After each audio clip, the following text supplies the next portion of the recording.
It's the slightly informed opinions of Dave, the Weedcast.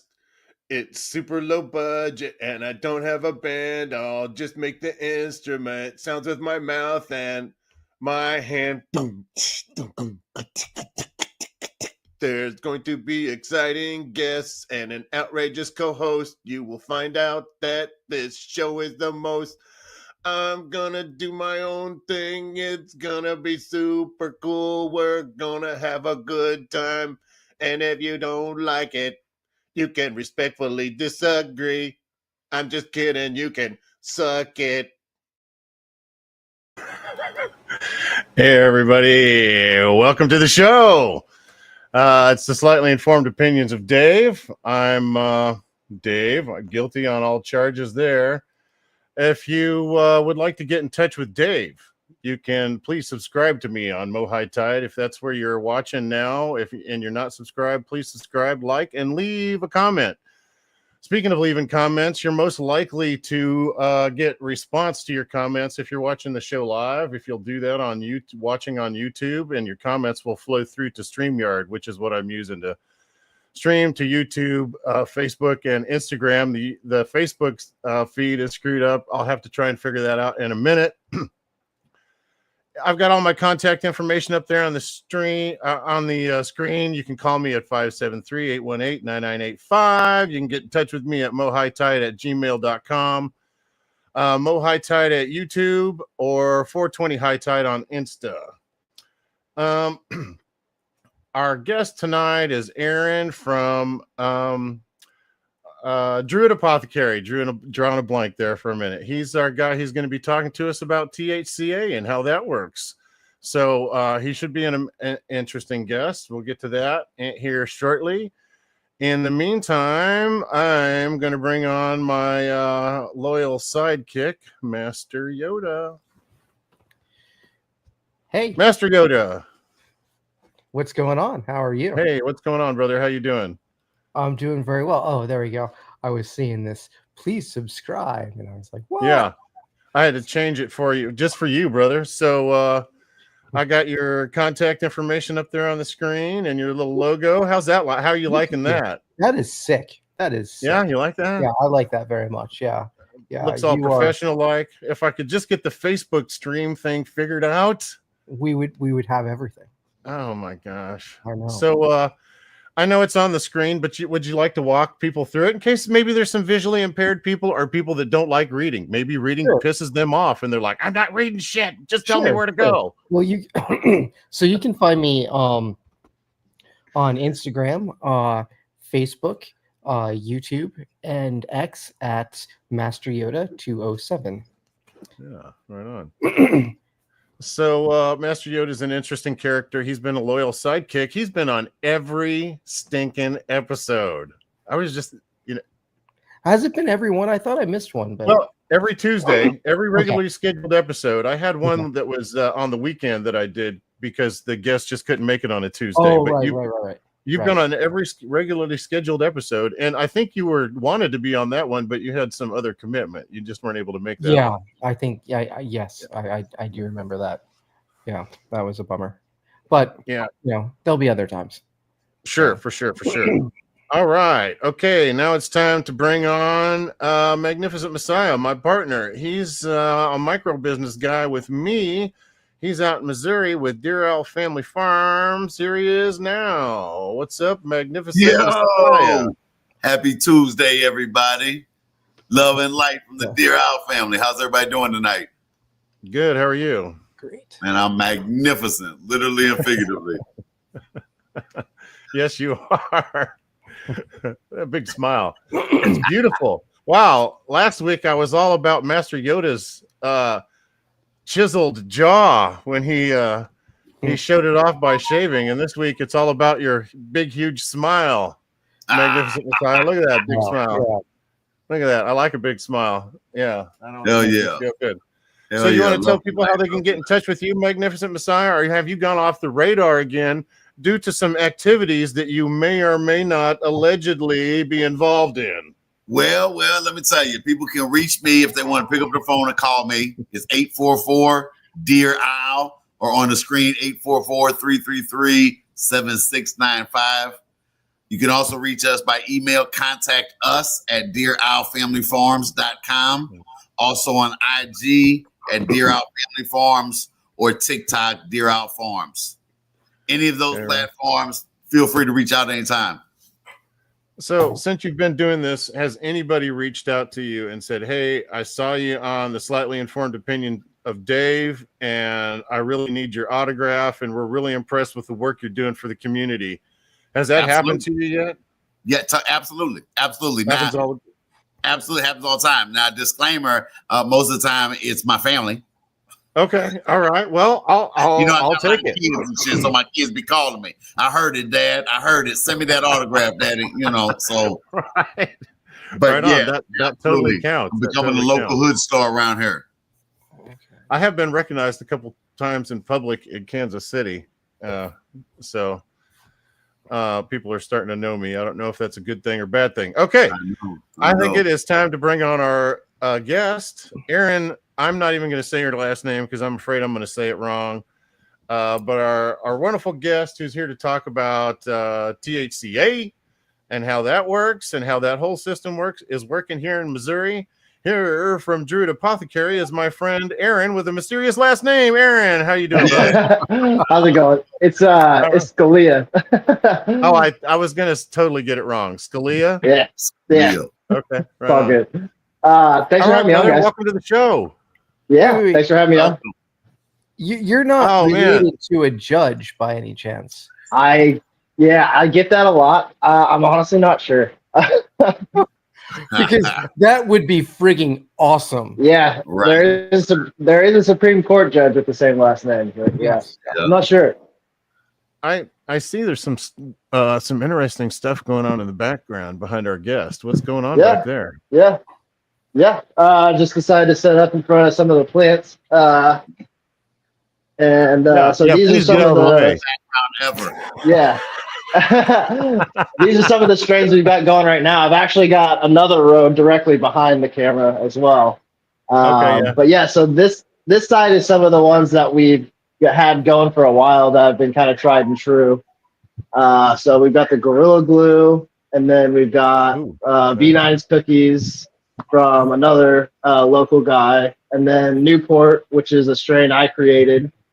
And then we've also got Gelinade. Step right there. Is that from V9 Grows 420?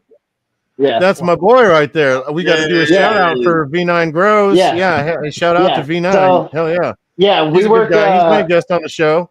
Yeah, he was on. Yeah, we work pretty closely with him. Yeah, so I was just hanging out with him the other day. But so we've been helping him bring his V9 cookies back. And then we've got a crazy good pheno of that. And then he actually helped us source our Gorilla Glue as well, which has been a keeper since we got it a while ago. So it's been going through a few growth cycles at this point. When I'm looking for a heavy hitter, the first thing I ask for is Gorilla Glue. Gorilla Glue. Yeah. And that's why we keep it in rotation, just because it's that one that really is just going to punch people in the face as soon as they get their hands on it. Yeah. Oh, yeah. It's reliable. Yeah, absolutely. Every time. Yep. So, Erin, I'm going to start off. I guess we kind of already got the ball rolling a little bit about getting to know each other, building a little rapport here, getting to know the gang. I like to start off by asking my guests to share their first cannabis usage experience, if you wouldn't mind sharing that with us. Oh man, I was. Tell us, set it up for us. Like, how old were you? Who were? So I was. I mean, it's the very typical experience. So I was 15. Had just turned 15, and then I had a buddy who had an older brother, and then the older brother smoked. So eventually, once I had kind of been around for a while and we were all cool, he pulled me aside one time. I was like, "Hey man, you want to try smoking some weed?" I was like, "Yeah, dude, definitely," because I. You were prepped for that. You were ready for that. You were just waiting for somebody to ask you, right? Yes. Oh yeah. But I mean, you're young, so you're not quite in with those crowds yet or anything, you know what I mean? So it was kind of cool being inducted in, you know what I mean? He was like, "Hey, you want to try it?" And I was just like, "Yes." So yeah, and then honestly, it was not what I was expecting though. So like everybody had told me like it's drugs, man. Like you're gonna feel totally different. And like I smoked it, and like I did feel a little different, but honestly, it was like different in a way that it was so much more medicinal than I ever could have realized. You know what I mean? Like it felt like way more just normal, like than I could have ever explained to anyone, especially back then, because like we didn't have the 25-30% stuff that we have now back then, really. Back then, 20% was like, whoa, man, you know? So all of the strains had a lot more medicinal qualities back then. So when my very first time smoking was really more of an eye-opening experience than anything, because I had always had trouble with mental health and things like that right up until that point. And then everything was all of a sudden better. You know what I mean? So it was kind of a crazy experience. But yeah, after that, it was just kind of got the ball rolling, and I've been heavily involved in any way I possibly could be since then. You know what I mean? I need to introduce you to our friend, Madman Plant. He's really big into mental health, and he loves hearing stories about how cannabis has helped people with their mental health journey. And I've been a guest on the show. He's got a really big following. I think he's just back from being on the road, and he's getting ready to leave for being on the road again. I think he's getting ready to go to New York. Just got back from California. I met him in Vegas this last year. He's going to be in town for a couple of weeks, so I think that's in. I don't think that's awesome. Magnificent Messiah, did you meet Madman while you were in Vegas? No, I don't think so. Yeah. Yeah, no, I don't think so. He's hard to miss because he's got his dog with him everywhere he goes. You know what I mean? I think we saw each other in passing a couple times, but that's about it. I don't think it was a formal introduction. I don't have access to my chat. I don't know where it went, but it's not here. I don't have access to my chat. Oh, I got some. I'm glad you said that. I didn't know there's something coming through. Oh, it's just Master Yoda. Master Yoda is the only person to participate so far. Yeah. Oh, and we lost the guest. I'm sure he'll be right back. That's okay. We'll talk without him. Yep. Okay. Oh, shoot, his logo. Hey, man, wait. His logo smacking me in the face. What's going on? Oh, no. There we go. Sorry, guys. You guys said there was a chat. I tried to get to it and accidentally backed out. No, all good. If something interesting comes up, I'll put it up on the screen and then I'll read it to you. Cool. That way, I'll try and make it as easy for you as possible. I'm just keeping my hands off at this point. Are you using your phone? Yeah, I'm using my phone. Yeah, the experience when you're using your phone is a lot different than when you're using your laptop. It's a much more touchy. Oh, okay. Yeah, if you click the back button, it seems to kick you right out, not go back to the previous screen. Yeah. So, okay. I had a thought, but then it kind of got derailed when we were talking about. Oh, I think I was going to ask you about if you wouldn't mind sharing a little bit. What kind of and you can always say no to any of my questions, but would you mind sharing with us what kind of mental health problems that you were having before you smoked, and tell us in what ways your cannabis usage helped relieve those problems? People are always love to hear stories about stuff like that. So I mean, it's mainly depression. So like when even as a little kid, like I had very bad problems with depression, and they cycled me through a lot of the drugs that they typically give out, but I was a little kid, so like the drugs just didn't mesh well, because I feel like as a little kid your brain chemistry is constantly changing as you grow anyway, so trying to take give drugs that are going to lock your brain into place as a little kid isn't going to really mesh out well. So like none of that really helped, and a lot of it made it worse. And then I was being told at the time, like, you're going to have to take pills for the rest of your life. You're going to have to figure this out. This is a disease you're going to have to live with, blah, blah, blah. And then to have that all of a sudden just be alleviated from something I had been told my entire life, like was drugs, that you go to jail for. Sure, it was kind of a mind-blowing experience, because it's like, oh my God, like everything they told me about this was like it's terrible for you. You're gonna die if you do drugs. Like you're gonna get addicted and end up homeless because you sold everything for it. Like all the terrible things, drug. especially You're back. Be on heroin. Yeah. Oh, I don't know. That was really close to being a cat's butthole right there. I don't know. Can anybody? That was very close. That was very close. close. You're gonna have to be the judge on that. Oh, okay. So we have a rule on the show that if anybody sees a cat's butthole, that we have to do a bong rip or do some consumption. So I'm gonna say that yeah, that was a thing, and that I'm gonna play a little video, and then during that you guys do your thing, and then come back. Okay, here we go. Like ow, ow, ow, ow, ow, my butthole, ow, my butthole, Ow my butthole, ow my butthole, ow, my butthole, my butthole. oh, my butthole. Ow, my butthole. Ow, my butthole, butthole, butthole, my butthole. Ow, my butthole, butthole. Ow, my butthole. Ow, my butthole. Ow, my butthole, ow, my Butthole. ow, my Butthole.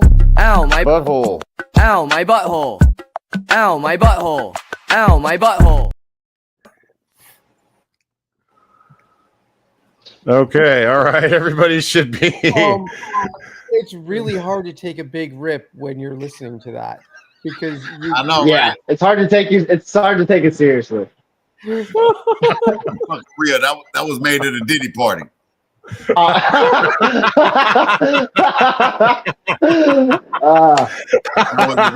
best comment of the day so far. Yeah, Goes to best comment of the day. Messiah. That was good. That was on point, brother. That's good. Yeah. Shout out Diddy, man. I ain't hate Diddy. No love lost, baby. I ain't hate yeah. Diddy, I'm baby. just mad because nobody invited me. I would at least like to have been invited, right? yeah. Same.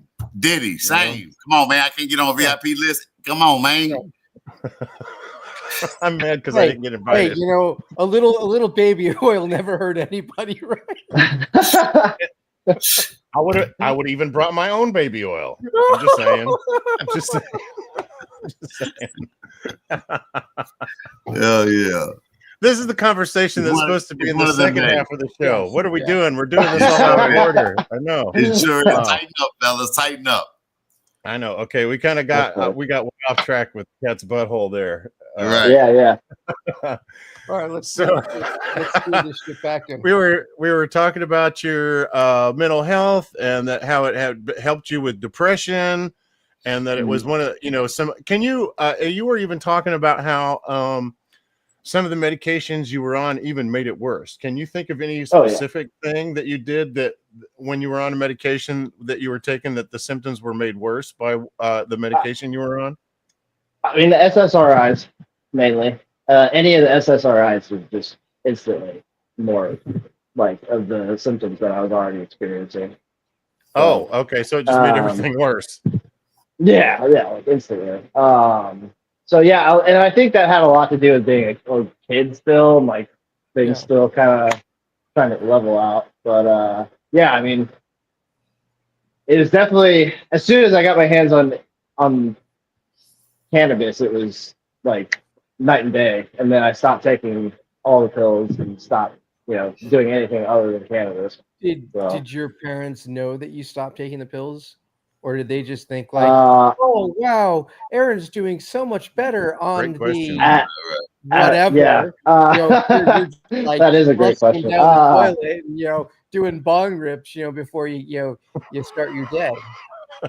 So honestly, it's kind of hard for me to remember because I kind of got just like short cycled through a bunch of different prescriptions at that time period. Sure. It was just a rough time, but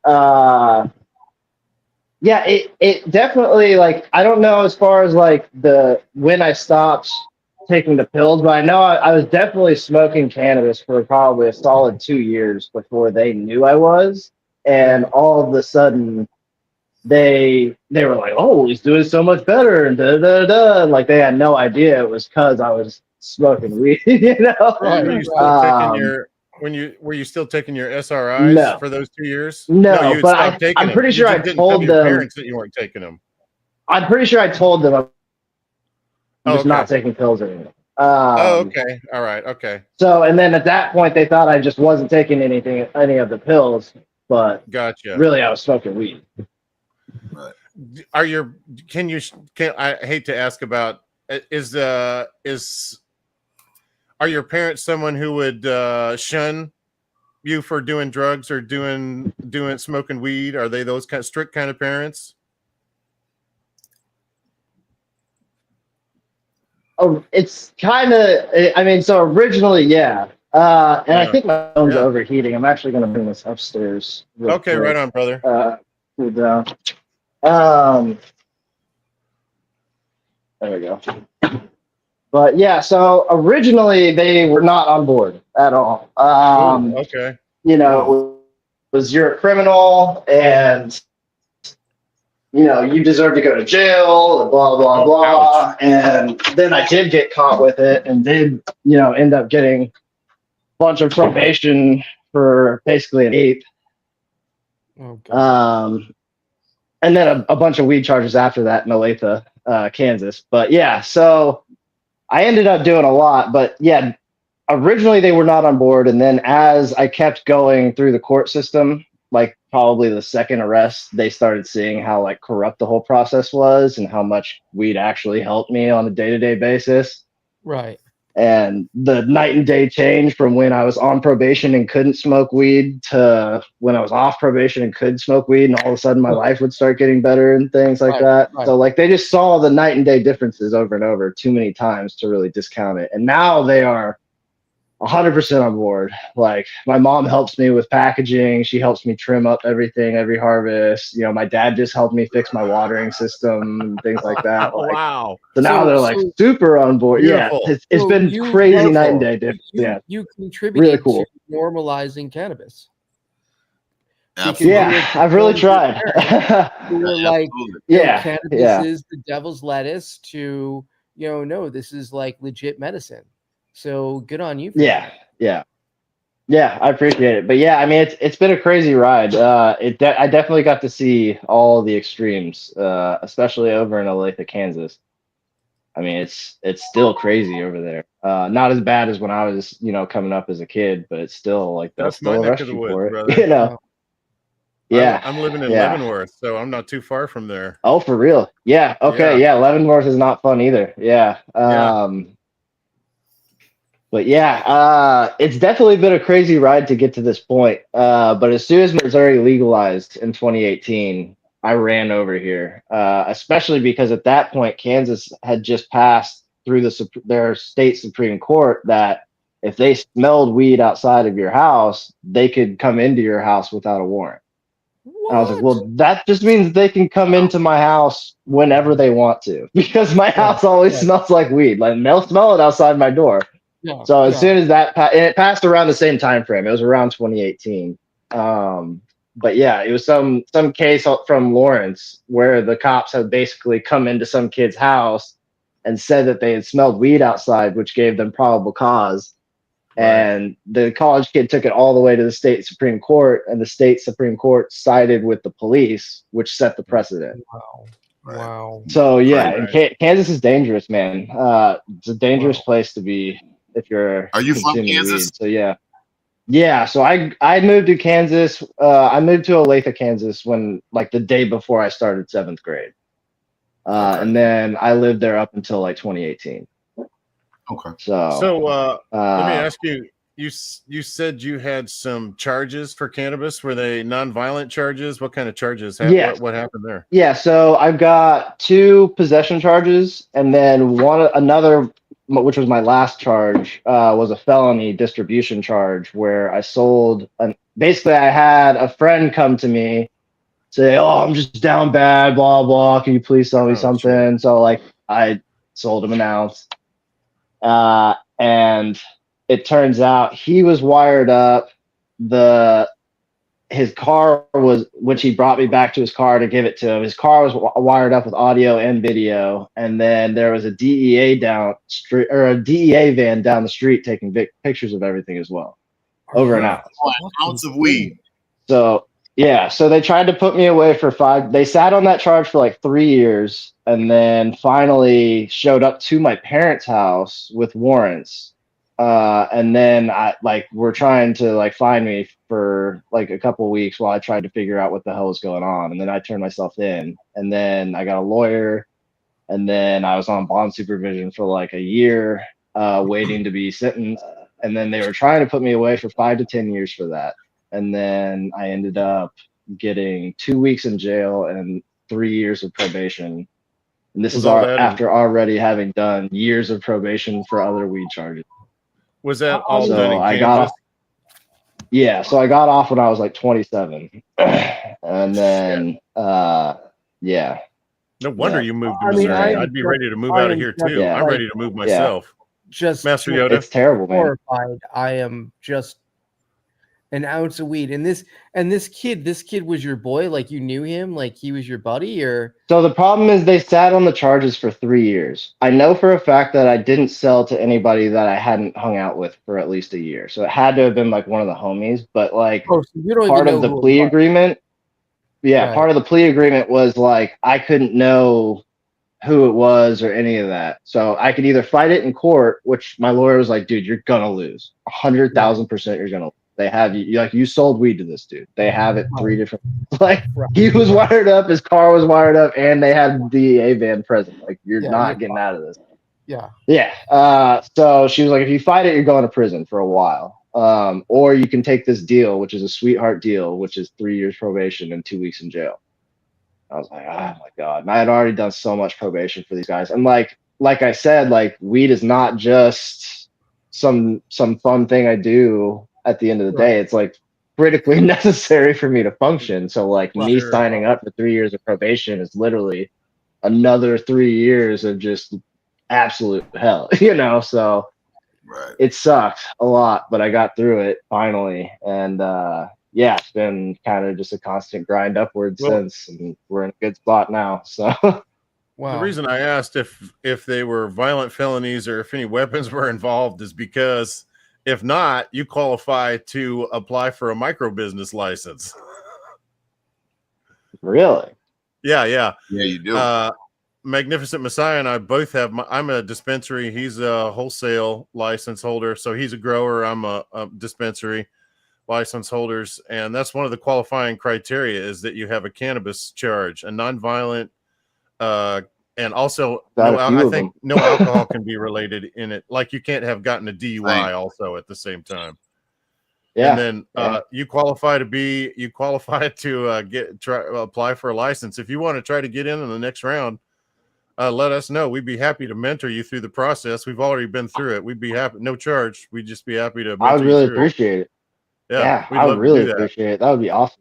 One or both of us. I mean, like I said, I'm just trying to get into this industry, however. Yeah.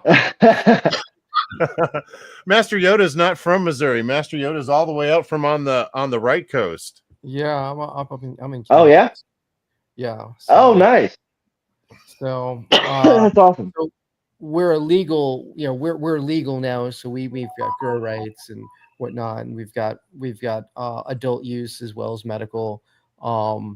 But it's a really fucked up state to get weed in.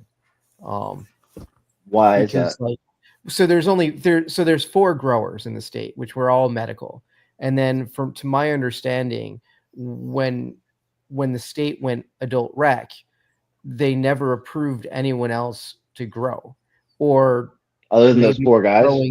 Yeah. So I guess they didn't open their facility. I heard. Yeah, it's something weird. Someone said, doesn't matter who it is, it came from one of these 4 producers. And that might be misinformation. But I was at one of these cannabis conventions, and that's where I got the tidbit of information. So I'm assuming it was a reliable source. But gotcha. There's no mom and pop shops. Everything is MSO and corporate. It's really expensive, and the tax is really expensive. So like I went to this place. I got a new vape. I got a Puffco this thing, the pivot, which is amazing.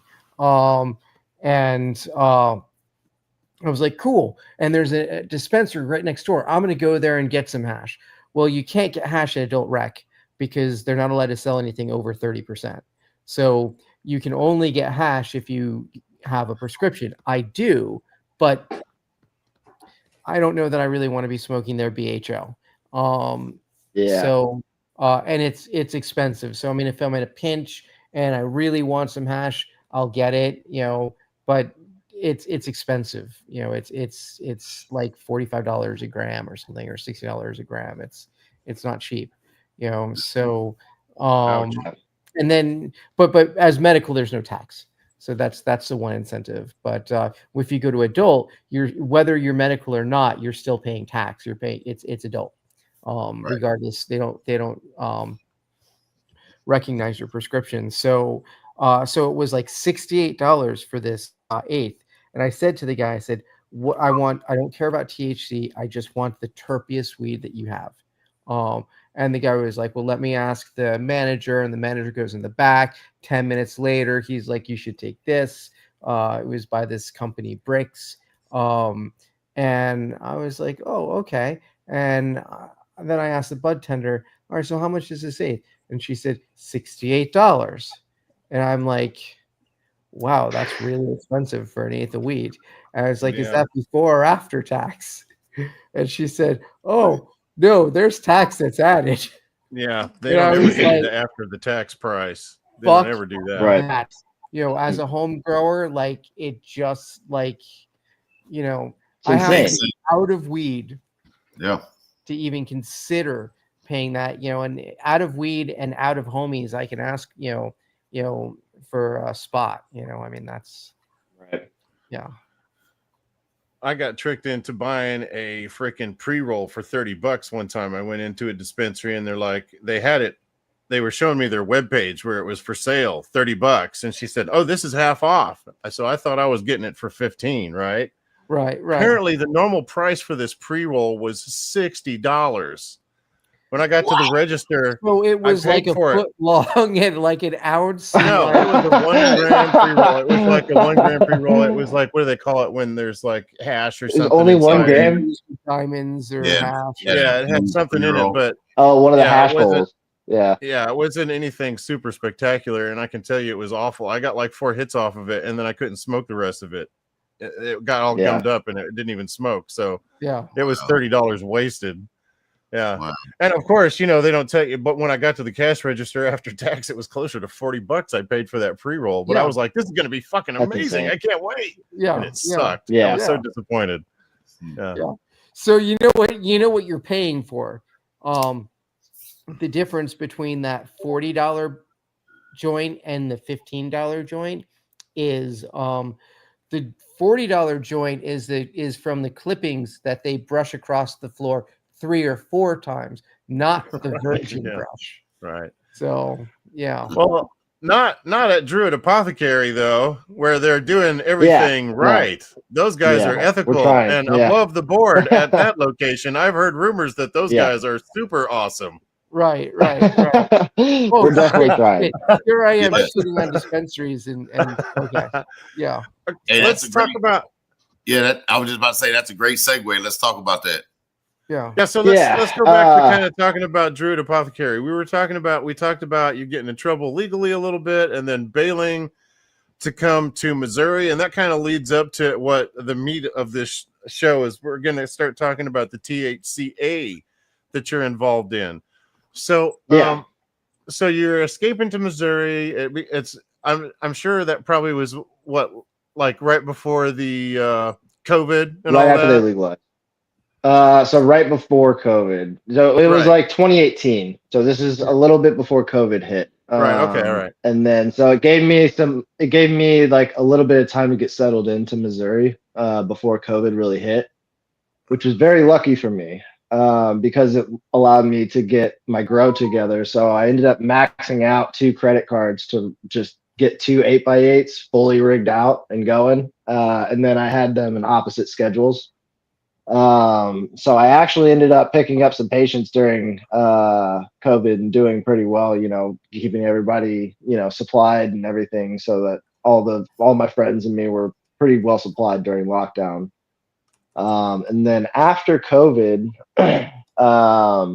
so 2018 is when they passed the farm bill federally. And then that's also when Missouri decided to legalize. As the years went by, more towards like 2020, people started realizing, oh, there's a thing in this federal farm bill that technically legalizes raw flower. So the way that loophole works is, and I don't know if they do they have these THCA shops in Connecticut? I'm pretty sure it's a national thing, but so I know that the state is trying to crack down on some of the THC, whatever letter follows behind it. But I don't know about THCA, because THCA is like, that's what hemp is. That's what cannabis is. It doesn't matter if you're growing hemp or if you're growing cannabis. It's a natural, it's the main byproduct of the plant. Is the THCA. I'm sure at your gas stations or corner stores, y'all got some. Yeah, but I think they've been trying to crack down on on the gas station places, and and the thing with that is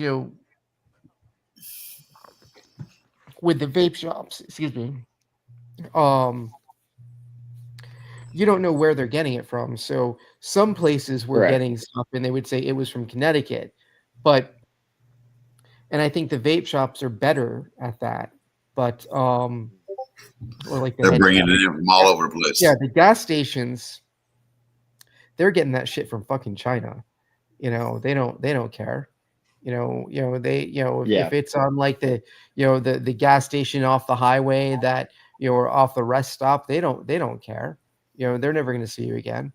So and you want to so I mean you want to make sure if you're getting your stuff, you want to make sure that you're getting it from someone that's growing it and dealing with it responsibly.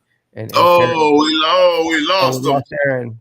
Oh, you scared off our guest, Master Yoda, with that evil talk about THCA. He didn't want to be part of this anymore. He's like, oh my God, those guys are not friendly. I am out of here. Do something with this. Why is logo in my space?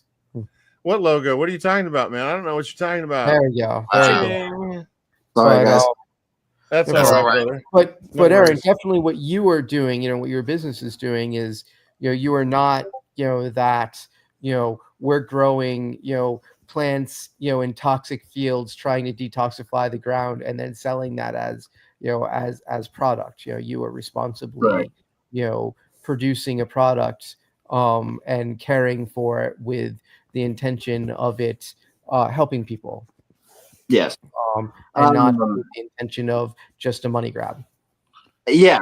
And so honestly, that's kind of the nature of any loophole, unfortunately, is as soon as you open those floodgates, people are going to try and take advantage of it monetarily, which always sucks. But it also is kind of a good thing in my eyes, in that Missouri was very similar, it sounds like, to Connecticut, in that corporate, especially out-of-state, large corporate, politically connected players were allowed a very large market segment, access to a very large market segment before anybody else. Yeah. Which is what we're seeing with these micro dispensary licenses, I think. Basically, it's in my opinion, a box playground for the poor people to play in, while the politically connected elites are allowed to take over the market. Yeah, exactly. That's, again, my opinion, but that's opinion is based on from what I've seen in the industry. Yeah. And they don't want the micros to open. They're it seems like they're delaying it and stalling it as long as possible. I think that opinion is kind of split in Missouri. Some people want it from the comprehensive market. Some operators don't. Some You know, support it, some don't. I'm trying to get guests for a podcast episode about people that are interested or have opinions about the Missouri micro business program. You should probably get in on that, Aaron. It sounds like you have a strong opinion. You should join in, and Master Yoda, you should join in too. Well, I wouldn't qualify to be in one of their programs, so I don't know that would be fair for me to take a spot. Well, it's interesting to have. It's always interesting to have the opposing opinion, and I feel like, especially with the THCA loophole, is the opposite side of the coin here for the micro business. As an operator, once I get to a certain point as a medical operator, I have a choice if I want to continue scaling up, and that is go the official route of, if I'm, don't have access to massive funds, that would be micro license. Or if I have access to larger funds, like $500,000 or so, $500,000 is like a starting point. Then you can shoot for a bigger dispensary, like the state-run dispensary. Right, brother. I can tell you that we're both Magnificent Messiah and I are looking at for a micro business, even dispensary. Because of all the regulations and all the stuff you have to have, like security equipment and all that stuff. Mm-hmm. I'm looking at $500,000 to open my micro business dispensary. But there's another alternative to that option, and that is the THCA loophole. And basically what that is in 2018 in the federal farm bill, what they did was they tried to make it to where the actual like hemp rope, like the guys making hemp for like rope and like actual like processed hemp and CBD and things like that. They wanted to make it to where, exactly. They wanted to make it to where those guys they shouldn't have to cut through the same type of red tape that the guys selling psychoactive Delta 9 THC are having to go through. It's just holding everything up, and it's stalling money. And this could potentially be any number of billion-dollar industries. You know what I'm saying? Yeah.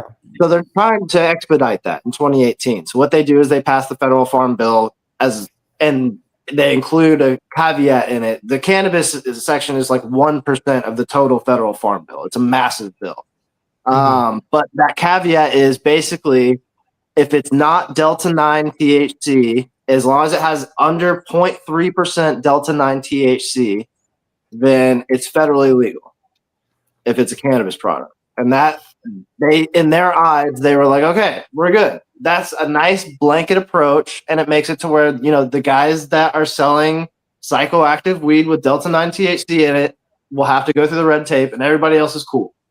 Right. The problem is raw flower doesn't actually have very much, it has minuscule amounts of Delta 9 THC in it. Right. It has THCA, which is the acidic precursor. So THCA turns into Delta 9 THC when it's exposed to heat, light, or oxygen. When it's exposed to, so when we are smoking it, what we're doing is we're taking it, putting it in a bowl, lighting it on fire, and that fire is converting all the THCA rapidly into Delta 9 THC. Right. Now, if I leave my flower in an open bag, so exposed to oxygen, on a countertop next to a window, so exposed to light, and it's a hot day, so it's gradual long heat, after a few days, that will also, on much slighter amounts, convert that THCA into Delta 9 as well. Like very small amounts, though. So the limit's 0.3. Okay, that's how much Delta 9 we're allowed before it becomes illegal. Lower THC strains, I'm talking like 15-ish, maybe 12 to 18%. You got a good shot of that not being over that threshold, even after it's dried and cured. That is a good shot. That could still be under the 0.3% Delta 9 threshold, and everything else is going to be THCA and terpenes and things like that. Anything over that, and you start kind of getting into territory where it's like, I'm not sure how. It depends a lot on how it's stored, on whether or not it's going to pass those numbers. So let's say I grow some autoflowers, and let's say generally they test somewhere between 18 and 21%. And I store them in, I harvest them and cure them and dry them in a cannatrol. Mm-hmm. So it's in a dark box.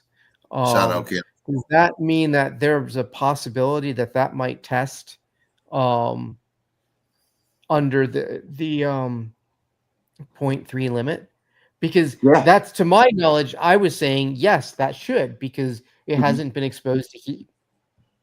And it hasn't been exposed to, so and this is a plant by plant basis. Like some of them convert faster than others. There's a lot of chemical reactions going into, like, THC isn't the only thing, or THCA isn't the only thing converting. All of the cannabinoids that we know of have these acidic precursors that actually are the ones that break out. Like CBD, there's actually a CBDA.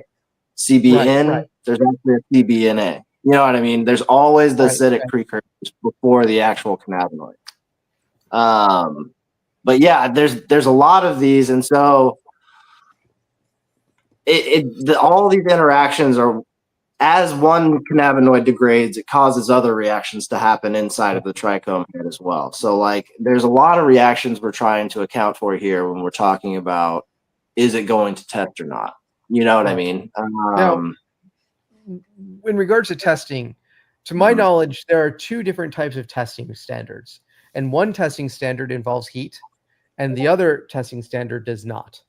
So if it's used, and I forget the number, the letters, it's HPLC and whatever. But if it's the testing standard that involves heat, wouldn't you fail that every time? So it depends. Honestly, I'm not super sure. I have one guy that I use for testing, and he's a local guy, and I just use him because he's a local guy trying to get a small business up and running as well. Right. I've left a lot of my, and he uses the Orange Photonics setup. So I honestly, I'm not sure. I don't have a very extensive knowledge of the testing procedures. I did do enough research into the Orange Photonics equipment specifically to know that I would trust it with the numbers that I'm seeing. Because I know that those guys first, and then you send it to the state or someplace. Does he? You're not regulated.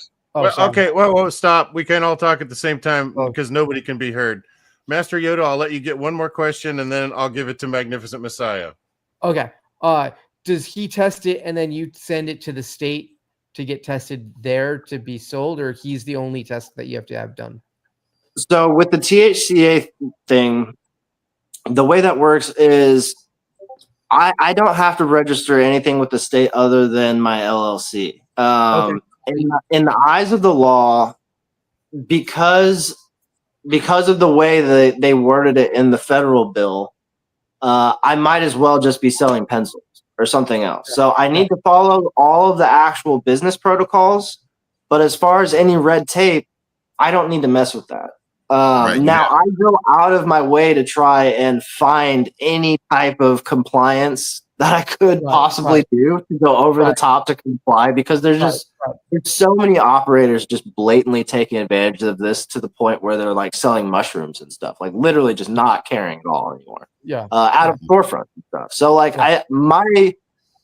my thought process is, as long as I go out of my way to try and follow the law to the best of my absolute capabilities, I think that's going to put me in a solid spot above the rest of the people operating THC stores. You know what I mean? But as far as following the paperwork or filing paperwork with the state, I don't have to do that. So what I'm doing is I'm just making sure I get solid COAs on every single product I have available. Okay. And that way people can see exactly what the tests are. Because you're not regulated to do any of this. You're just doing this on your own merit. Correct. So I tried to look into it. Missouri used to actually have a hemp license that you could get, but they discontinued from what I can see now, I mean, this is from only a few hours of research on my end, but from what I can see, it looks like they discontinued the program in 2022 and essentially kicked that responsibility back to the USDA, which is federal. Right.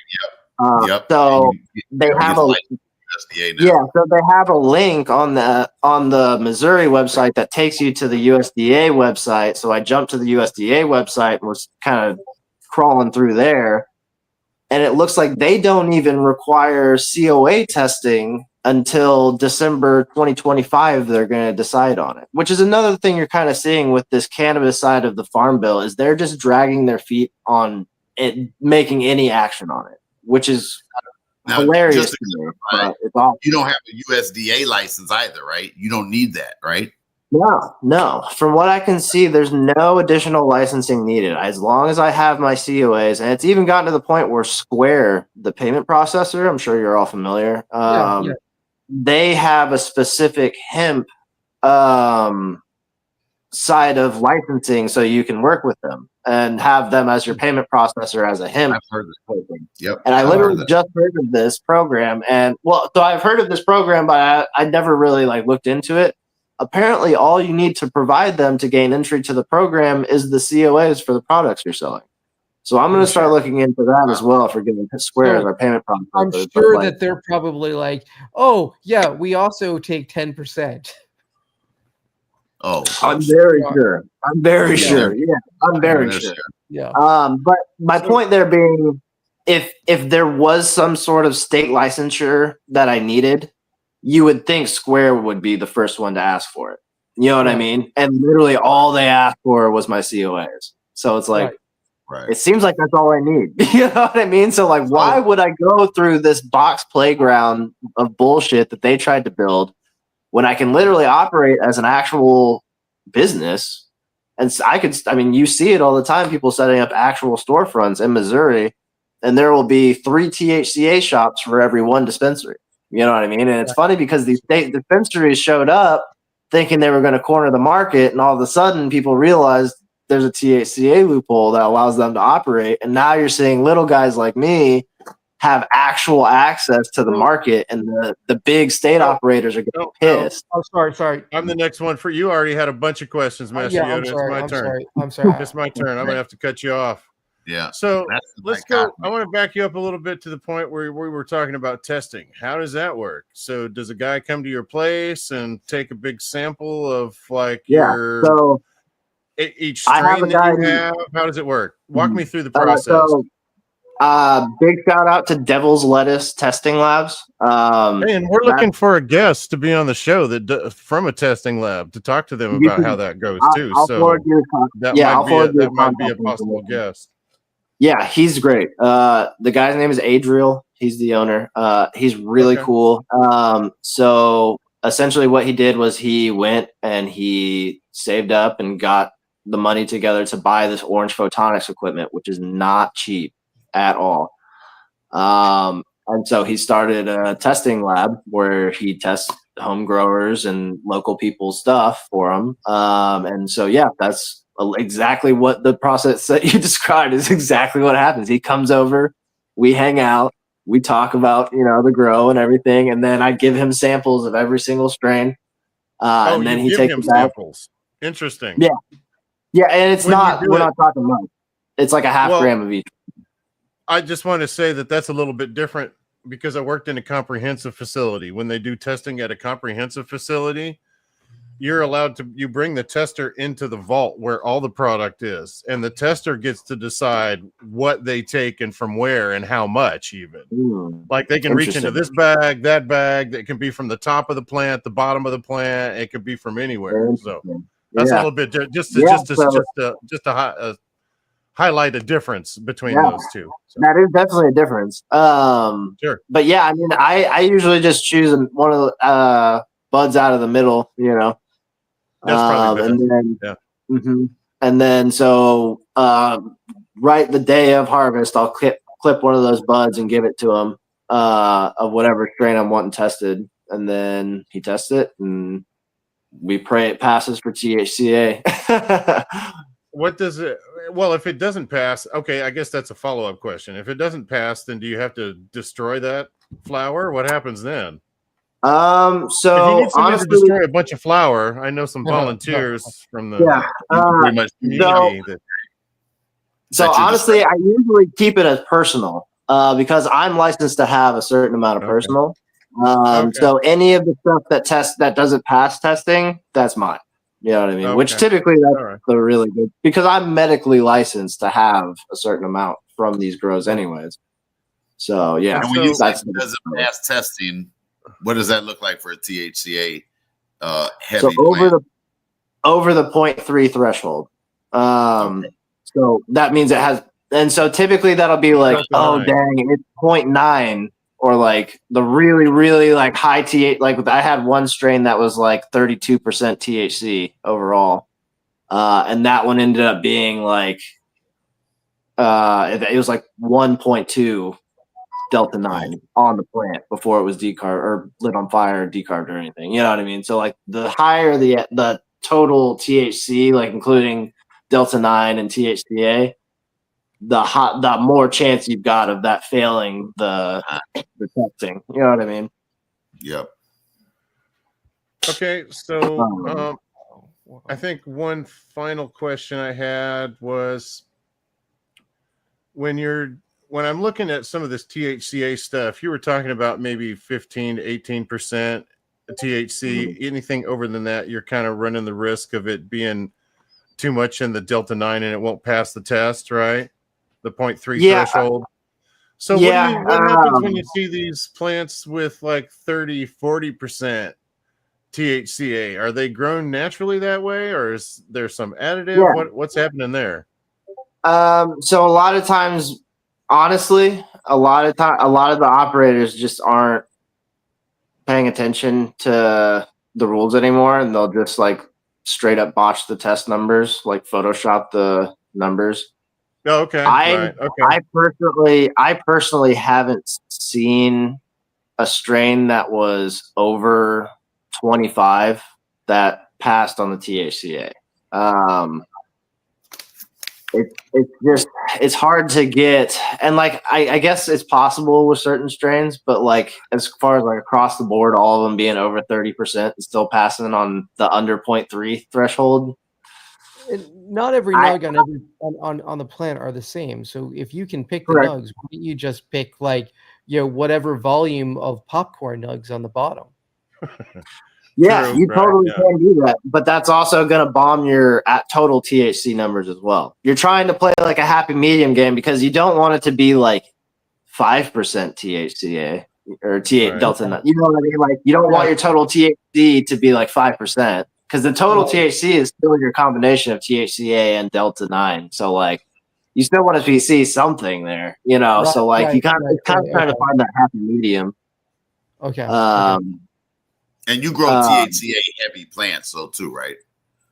Yeah, I try. I mean, I don't. I'm searching for more unique terpene profiles.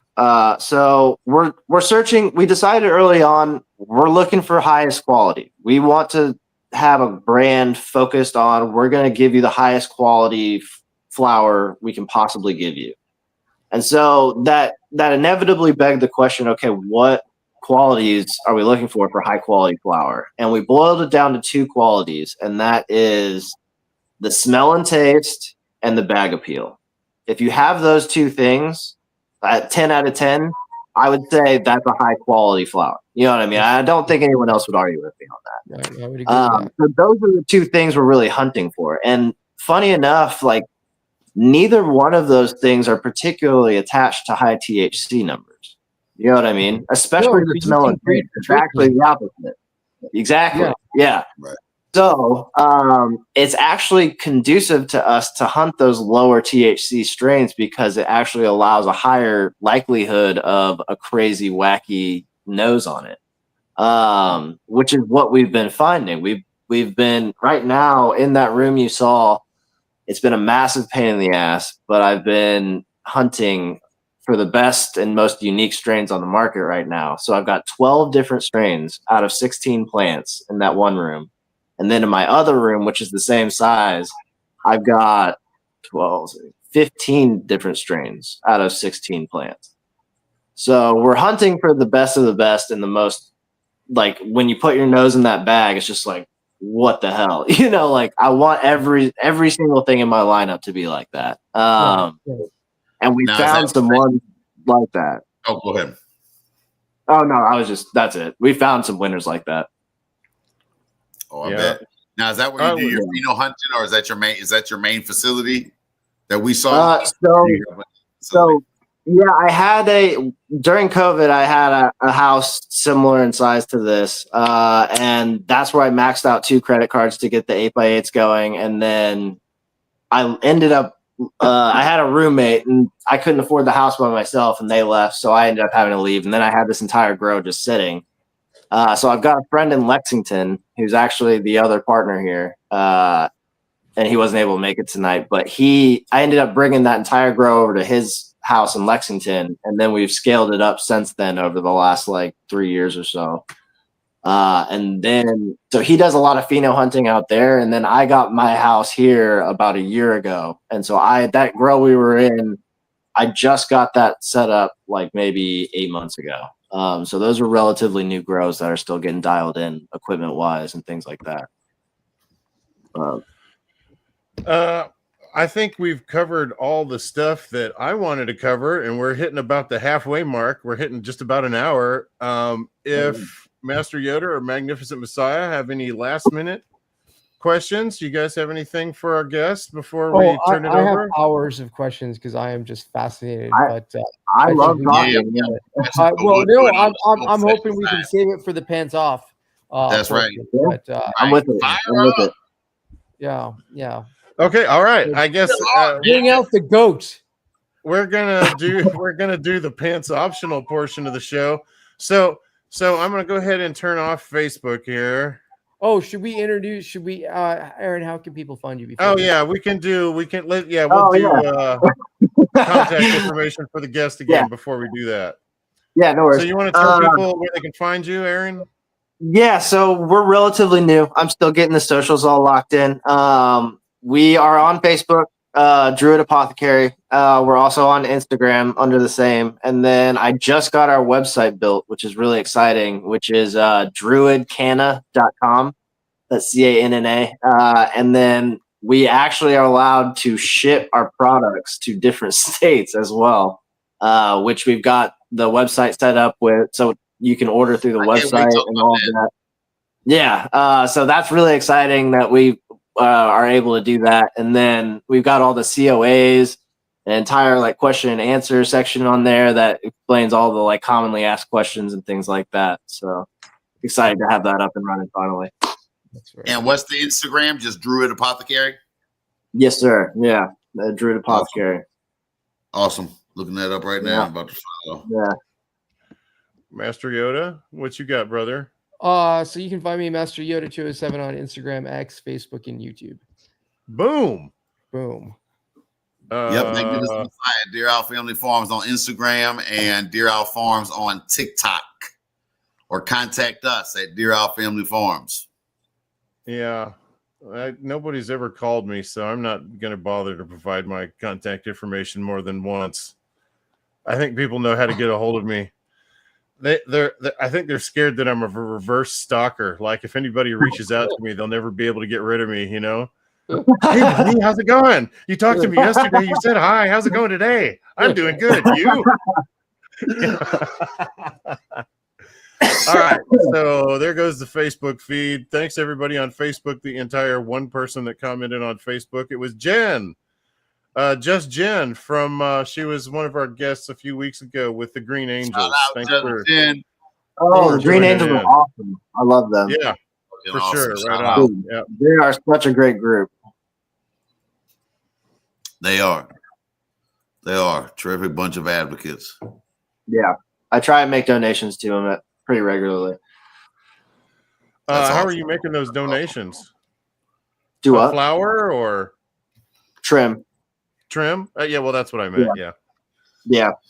So yeah, I the last donation. So I had actually was kind of freaking out because my entire freezer was like stuffed full of trim. Over in Lexington, we had another entire freezer stuffed full of trim. Like we were literally like, what the hell are we going to do with all this trim?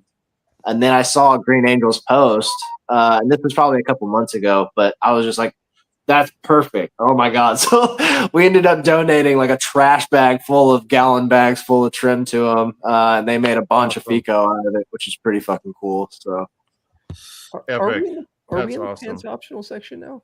Yes, we are. We fucking are. Oh, hell yeah. Yeah, fire up. Yeah, I'm so waiting everybody on smoking if everybody. you See, I got them. got my blunt lit. I lit immediately. I lit We're gonna- early. Yeah, We're gonna I started throw the rage early. I'm not gonna lie to y'all. We're gonna start this off by telling some raunchy jokes. Everybody should have a joke on deck. If they I told do, mine already. I got. I told Let's mine see. already. I told a couple of these earlier today. I'm going to tell this one again today. You know what you call an what did the octogenarian pirate say? I don't know. Aye, matey. I'm 80. I'm 80. Get it?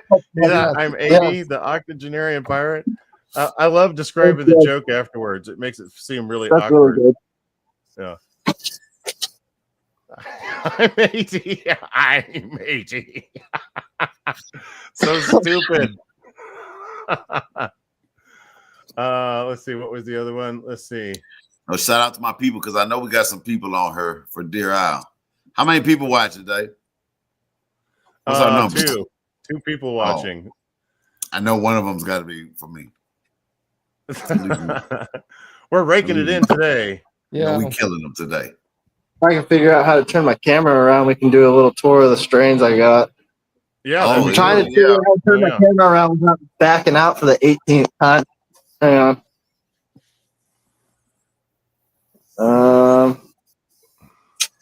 I believe in you. Hang on. So this guy with premature ejaculation just comes out of nowhere. Oh my God. What the fuck? What are we talking? Where is this going? Yeah, What the yeah. fuck? Where's I thought it was a cannabis show. What the fuck are we talking about? Yeah. I'm sorry. I didn't see like any bathtubs on like a scenic horizon or anything. Is this in the chat or something? What's going on? Yeah. I'm lost. There it is. No. All right. Oh. You still there, Aaron? I think your feed froze up. Oh, Yeah. Now I can see. There we go. What? So you're growing out of what it looks like Grodan cubes. So you're probably you got a drip system, I'm assuming. So you're doing it's the green. It's the what company is that? That's the Floraflex. Yeah. Okay, you're doing Floraflex. Yeah, Floraflex. Yeah. So it's not actually Floraflex. I've got another company called ProGrow that actually sells entire like grow kits that have everything you need from start to finish. But basically, I have a manufacturer that produces all my equipment.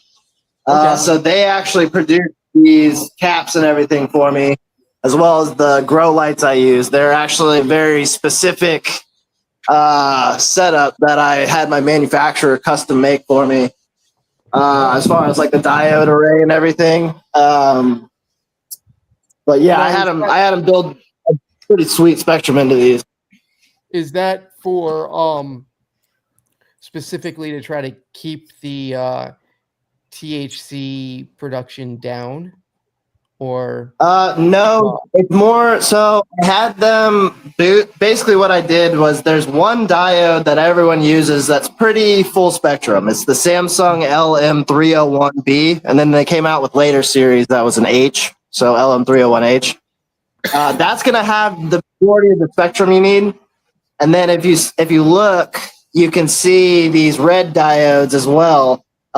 So that's boosted red for a little further into the red spectrum, which helps your buds swell up. Okay. What I had them add was an extra red diode that's deeper into the red spectrum, and then an extra blue diode that's deeper into the blue spectrum on the back end. And then I had them add IR diodes on top of that. so that it was even deeper into that blue spectrum. So basically what we're doing is we're widening that spectrum of light that plants use, the usable spectrum of light that the plants have access to. So it increases your resin production, which is really what I'm after with a lot of these strains, to try and catch those higher terpene profiles, because those oils are really where your terpenes are going to be at. No, so right now, use IR lights for like an hour a day or something though. Yeah, so those would be the guys that have full IR bars built in between there. Right. Those are extremely high intensity because you've got an entire bar of it. Right. I only had them build a few of the IR diodes into each of these bars, so it allows me to just kind of keep it on. And then I'm also working on that, working with them on producing some under canopy lighting as well, which would be mostly red spec, like deep red, to help with that bud swelling and things like that. Okay. But yeah, they're all coming along pretty well. We're still, I need to get a couple things figured out because the temperatures in here are running pretty hot, but I can't keep my AC running because it dumps all my CO2 out of the room. Yeah. So I need to get a mini split or something set up in here, but everything's been going really good. This strain I have in front of me is Sub-Zero, which I think is probably going to be the new winner. Wow, that's beautiful. And I love the scrog yeah. work, man. I mean, you are an artist, man. You are just doing a bang out job. Appreciate it. I really appreciate it.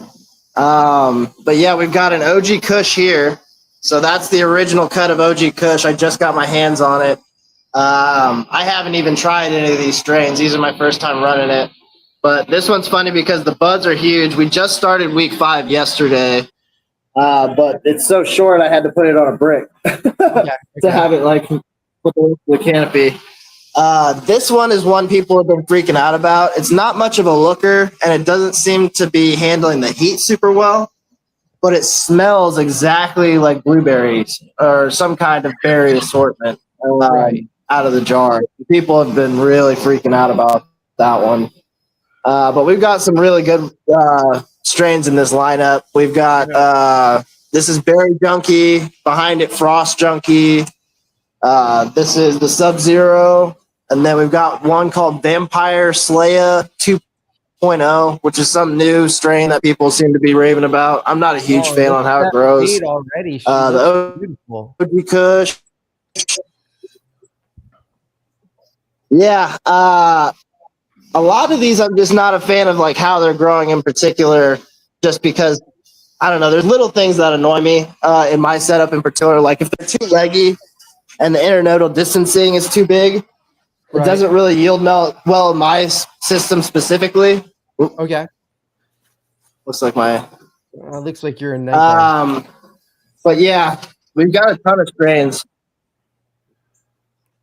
Oh shit! Now you got to stay in Looks there. like my camera clipped out. You can't open the door. Do what? Oh, now you got to stay in there for 12 hours.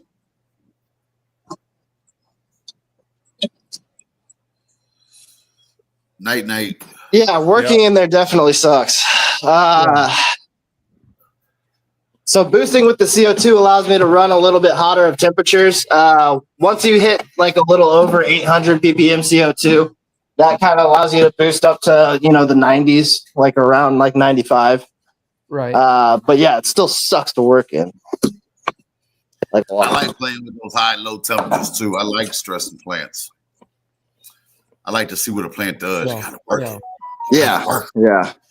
You gotta work. I feel the same way about my wife. I think it's important to stress the wife out regularly just to see how she's going to act. Yeah. And you got to work them too. Yeah. I think it's about to be very important for you to test out that couch tonight, my friend.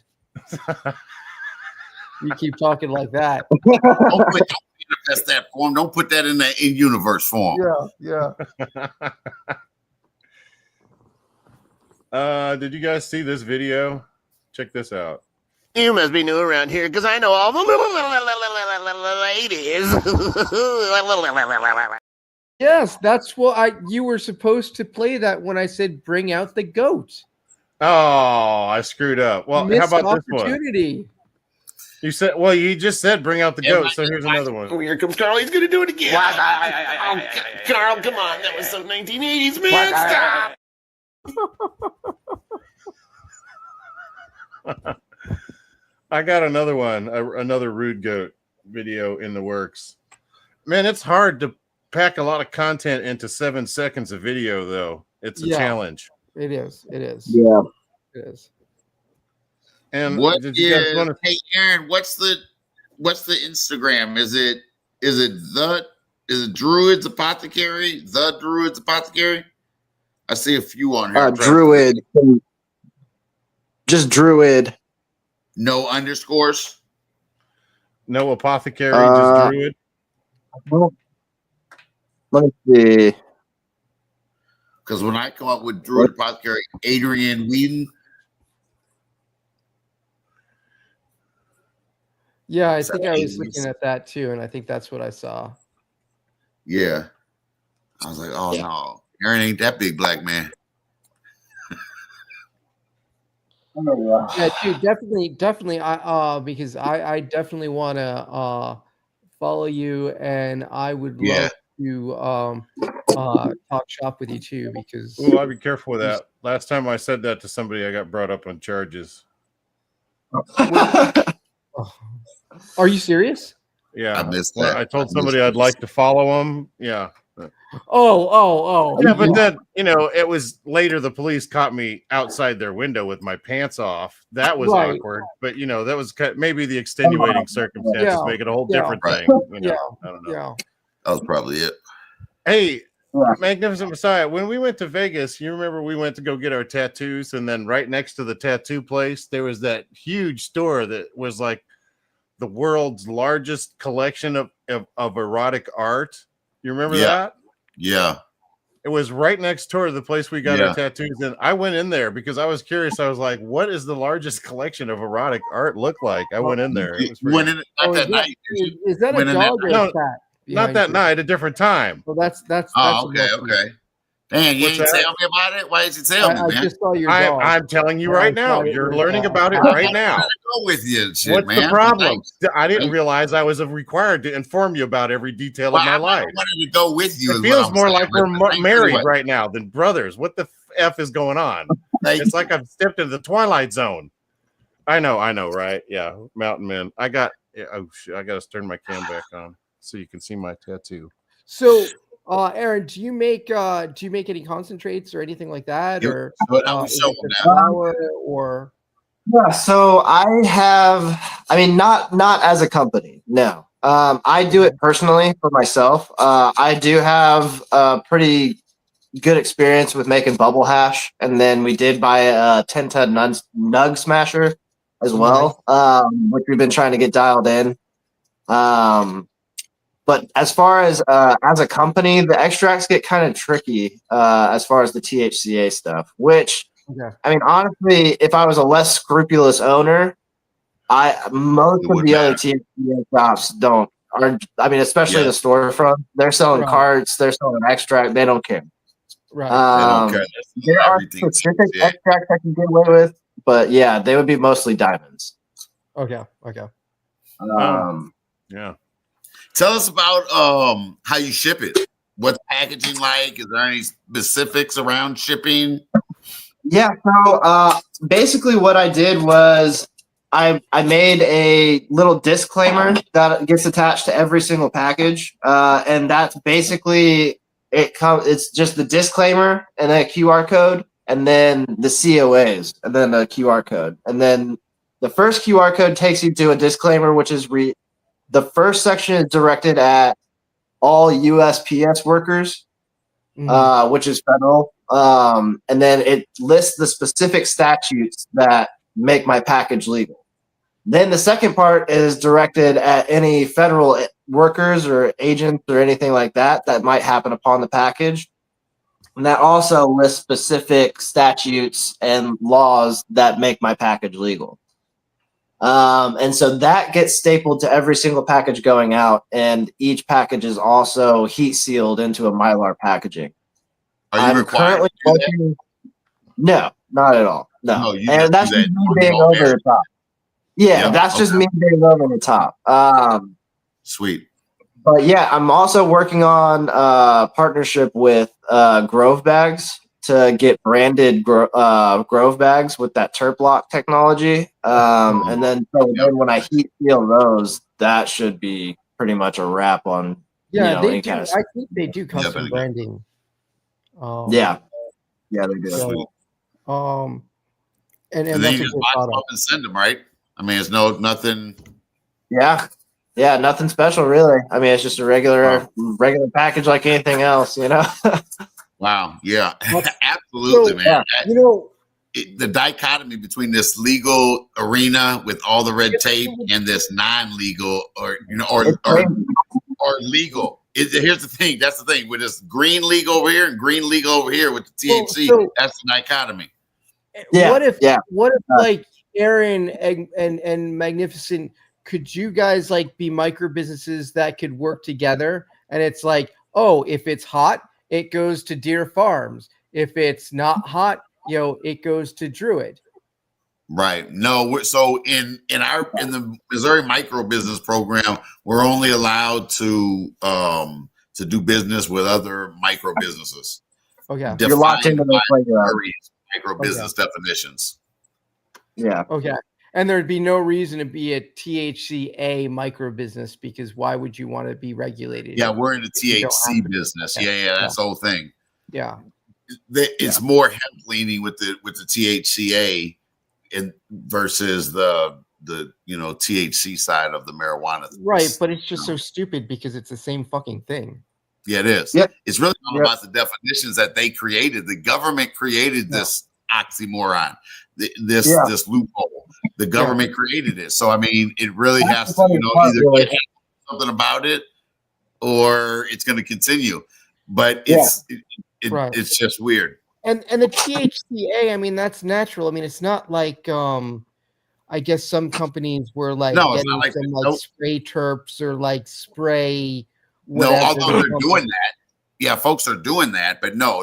It's the same. And that's what I was saying earlier. That's the nature of the loophole is you're gonna get shitheads like that fuck up the name for everybody else by doing shady business practices, spraying the snow caps you're doing. Yeah, or like they would sell it as like THCO or X or Y or whatever, and that's not natural. They're spraying that shit on a fucking flower, and so that's a little different. Those are cannabinoids that are converted from others, and like in a lab, and then they're spraying those on basically like your boofed flower that won't sell as regular flower. So like if I've got a bunch of shitty flower, so if I've got a bunch of shitty flower that won't sell, like a bunch of mids, what I can do is I can make some snow caps and I can dust that with THCA powder. I can dust that with, THCP, THCO, which are both cannabinoids that are converted in a lab from natural cannabinoids.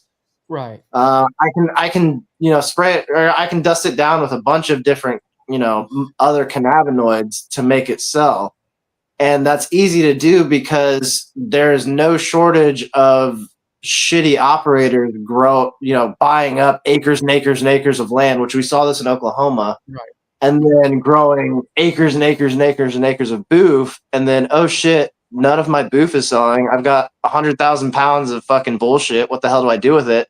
They bomb it on the extractors, and now all of a sudden you've got 1 million pounds of extracts on the market. Oh shit! Now the extracts market bottomed out. Now what do we do? Oh, now we take these cannabinoids and use some chemical processes on them to spin them into different cannabinoids that are new, so they will sell. It's just right. It's a constantly evolving thing.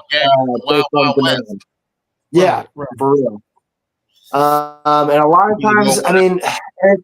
It's sad because a lot of times the consumer just kind of gets left in the dust of whatever they end up with on the market. Like the consumers aren't the ones actually deciding what they want, because if you leave it up to the consumers, which I've seen time and time again, and just shove a jar under their nose, they want the stuff that catches their eye and catches their nose.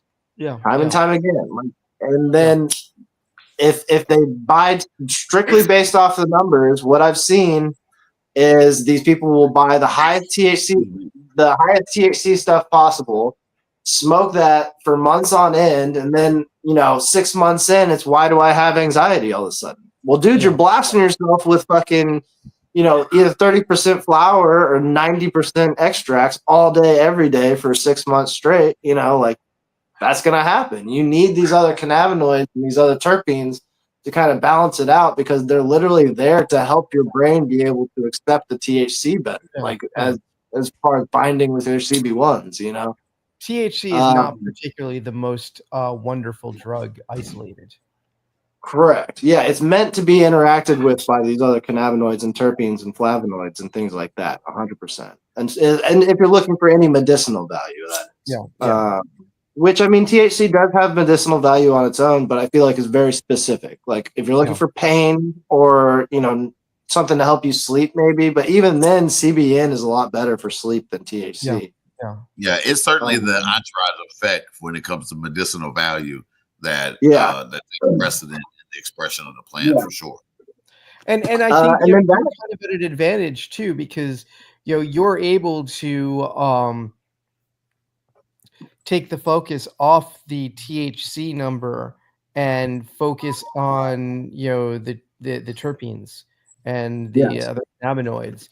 Because I mean, if you think about it, I mean, if that weed is testing at 30%, well then what's the other 70%? Some of that's plant matter. Yeah. Right. That's less room. That's less room for other beneficial stuff. Yeah. That's exactly what I tell people all the time too. Yeah. It's like if you have high THC, that's less room for other beneficial stuff. Yeah. You know what I mean? You're not going to have 35% weed with 2.5% terpenes. Right. Exactly. I don't think it exists. Well, it's natural. It's not natural. Man, you can have a good mix. You're not maxing out with terpenes 4 or 5%. Yeah. But you're not going to get 4 or 5% terpenes on 30% weed, do you think? Ooh, man, you can get close. If you did, it's a fucking unicorn. Yeah. Getting close. You're in the high 20s for sure. Right. Yeah. You're in the high 20s for sure. Yeah.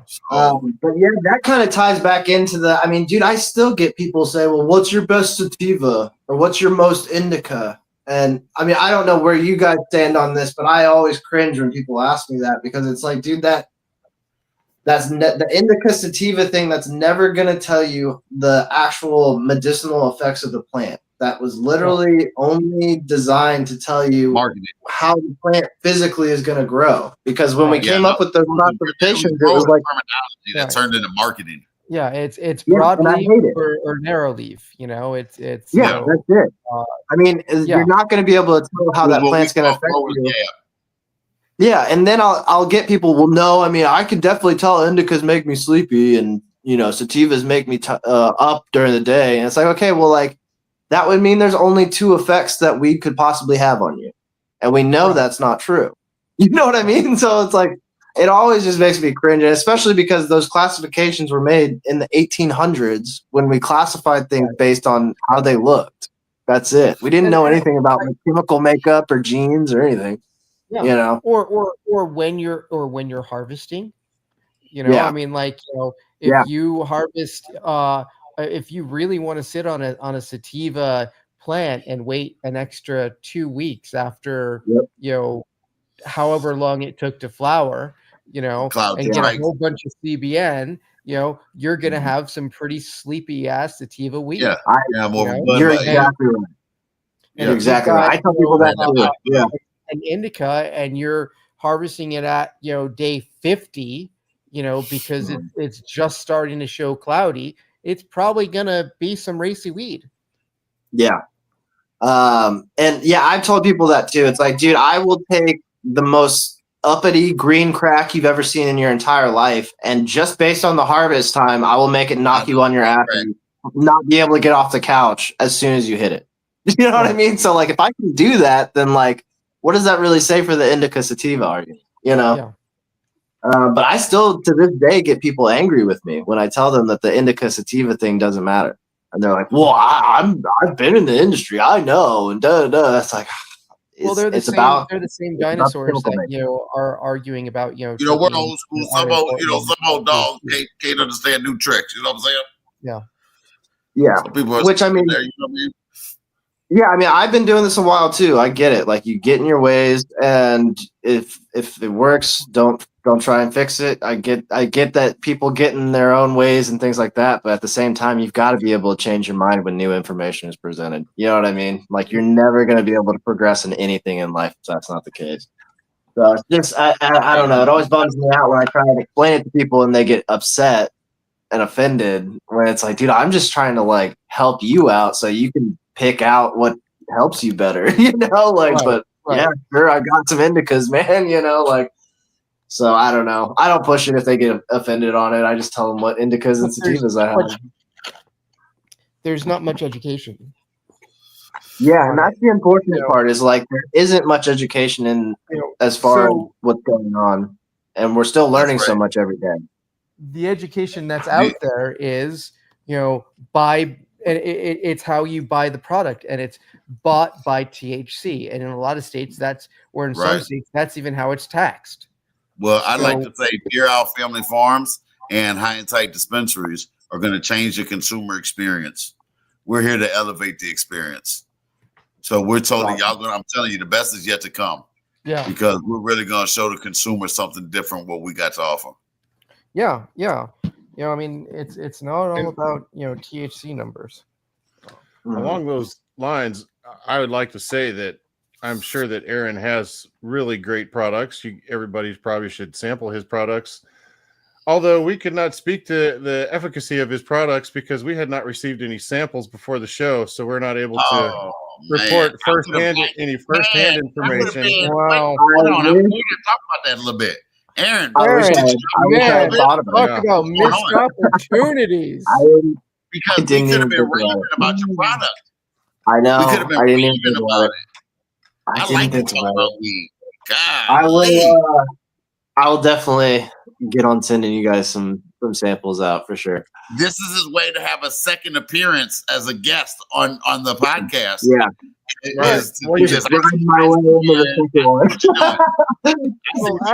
Marketing. Would we be able to have the entire episode be pants off? Oh, sure. Yeah, we could do an entire pants off episode. We could just do it. Technically, it's THCA. Yeah, we could have a straight smoke sesh. That's true. We can call it. You could even claim on Facebook. I know Levon smokes on his live stream all the time, and that's on Facebook. I know a lot of people do. Post the COA and be like, "Hey, this is THCA." Fuck. We literally could do that. Like I could send. I mean, and I could send you guys stuff that you could literally refer it right back to my website, and we've got the COAs on the website, and it's all like officially federally legal stuff. I'm gonna make sure you have my address, man, so you get the samples to the right address, man. I don't want you to send it to the wrong person now. Hey, David, Dave, could you start a group chat with all of us after this, and then I'll get y'all's addresses and send y'all samples. Sure, I got a Discord. Do you do Discord? I haven't used it yet, but I'll try and figure it out. We can do a group chat. No, we can't do a group chat because Magnificent Messiah is not on Facebook, but I can pass the information to him. Okay, we can't do that. I am trying to we'll stay on when I end the show. Just stay on after the video plays. We'll stay on and talk for a while afterwards. 365. So, I'm sorry. Was everybody talking? So. Yeah, everybody was. I was listening to you, David. I didn't hear nothing what Master Yoda was saying. What you was saying? I saw the 365 though. I was trying to say just stay on after the show. Yeah, this is we all hang out after the show a little bit after I end the live stream, and we can talk then off the record. So right on. Right. Yeah. I wanted to say that I have booked a guest. I've got Dr. Smoke, JC. I hate to say his last name too, because I'm sure I'm going to get it wrong. It seems like it's an Italian name, but Dr. Smoke in Kansas City, and he's got several shops. He's got another one in Des Moines. He's got another one somewhere else. He sells THCA all over the United States. He's a big player in the THCA game in Kansas City. Yeah.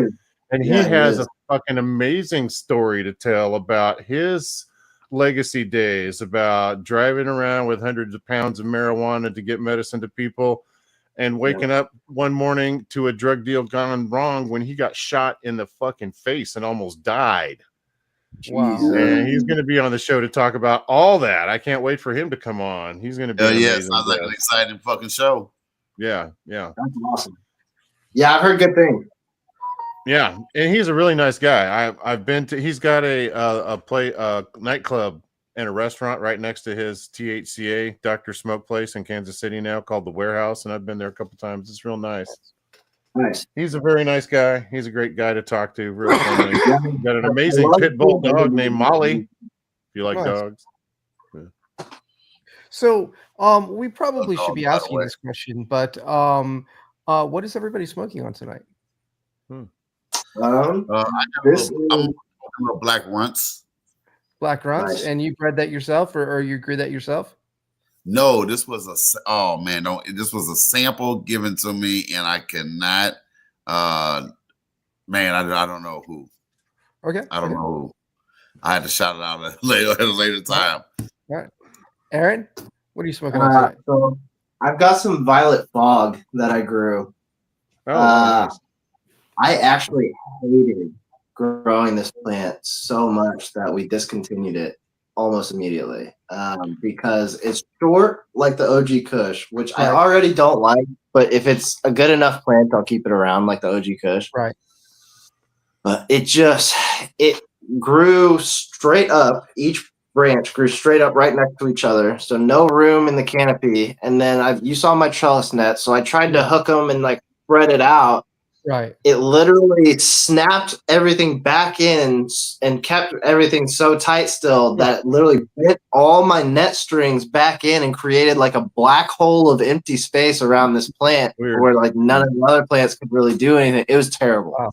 And then it didn't yield very well on top of that. So, but the flowers were pretty good, but it was just it was too many other bad things to deal with. So I was like, well, that's a wrap on you, my friend. So this is ode to farewell on the Violet Fog.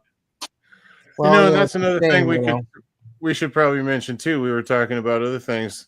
You're saying that this Violet Fog is nice. Well, there's Violet Fog and there's Violet Fog and there's Violet Fog. You know what I mean? Where did your Violet Fog come from? Where did the genetics come from that you got? Did they come from the original person that originally developed the Violet Fog, or was it a guy that did a F5 strain, from the CT god, or where did that come from? Was it a clone?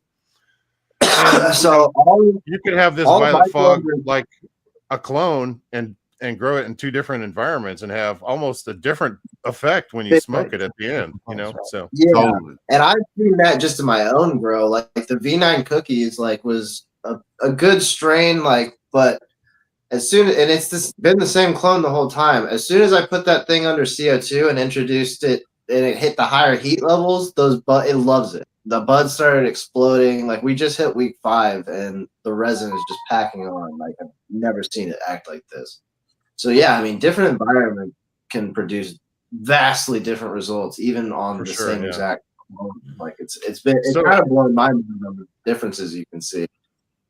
I tell this to all my guests. I'm looking for original skunk seeds and some brickweed seeds. If you ever find any, I want some.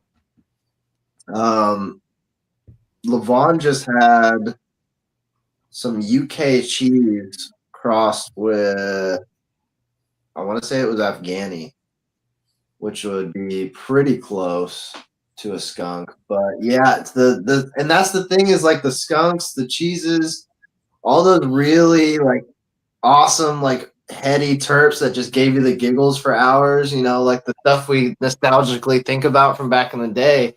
Well, we lost that as soon as we gained the ability to test for THC levels, because all of a sudden, if it wasn't 25% THC, then I don't want it. Well, 100%. None of the cheeses, skunks, or anything are going to crack 20%. You know what I mean? But they're still going to, smoke just the same, if not better, effect-wise. Right. So that was another unfortunate thing with the THC is we lost a lot of good stuff. Another effect, we were talking about the giggles and whatnot. Another effect that I haven't seen for a long time has been that creep weed, where you smoke the whole blunt or whatever, and you're like, I got ripped off. This is total crap. And then you go to pick up your keys, to go somewhere, and you realize that you're not going anywhere. Right.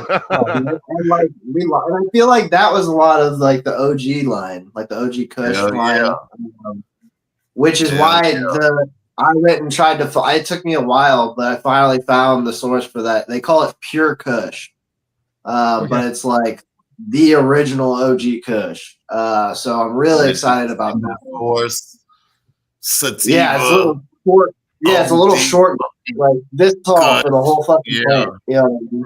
Right. But the buds are massive. So yeah, I'm really, really excited to try that one and all of these new strains. Really, I haven't gotten to try a lot of them. But yeah, it's been an exciting ride trying to find all the unique strains. Like the Newport that I made, that one's actually a cross I made. And that one was funny because I've had that strain for years, and it's like a lavendery, it's pure Michigan crossed with the menthol. And it's like a very high linalool strain, which you don't see very often. Is it like a meaty menthol? Kind of, yeah. It's very high linalool, which I don't know if you've had. Linalool is a kind of a rarer terpene. It's like that lavendery floral smell. Yeah. But this strain was just knocking people's socks off for years, dude. And it's hilarious because I finally got the end product tested, like cured and everything, just, as the customer gets it. And it was clocked in at 16%. And this has been literally blowing people's brains out for years. Wow. So a fun test I do is I'll give people one strain I had test like 32%, which I keep as personal. Right. And then I have that in the Newport, which is 16%. And I'll have people sit down like that, newer people that don't really know yet. I'll have them sit down and smoke both of them. And it's like, dude, I'll let you pick any bud out of the jar if you can guess which one of those has a higher THC. And it's funny because the Gorilla Glue is not much of a looker, and the Newport is just absolutely frosted, like purple buds, like real beautiful. Right. It smells amazing. So I'm always like, Newport for sure, dude. That's got to be like 25, 30. Like, nah, man. Yeah. Yeah, it's always funny. The correlation between the frost and the THC numbers has always been a little backwards as far as I saw. I always assumed like the frostier it would be the higher THC. And it actually seems to be the opposite from what I've seen. Like the really, really frosty stuff doesn't typically tend to clock in very high from what I've seen since I've been tested, which has been kind of weird for me to see, honestly. Yeah. Not what I would have expected. So just I am smoking tonight because I was really plugging what I was smoking tonight, which is why I was asking. So I am smoking the Mississippi Hippie, which I believe is from Love It in Her Eyes, but it was grown by Madman Plant. Oh, nice. So yes, shout out. What? Shout out. So you said Mississippi Hippie? Mississippi Hippie. That is a fantastic name. That's a great name. What's the background? That I am not sure. Okay.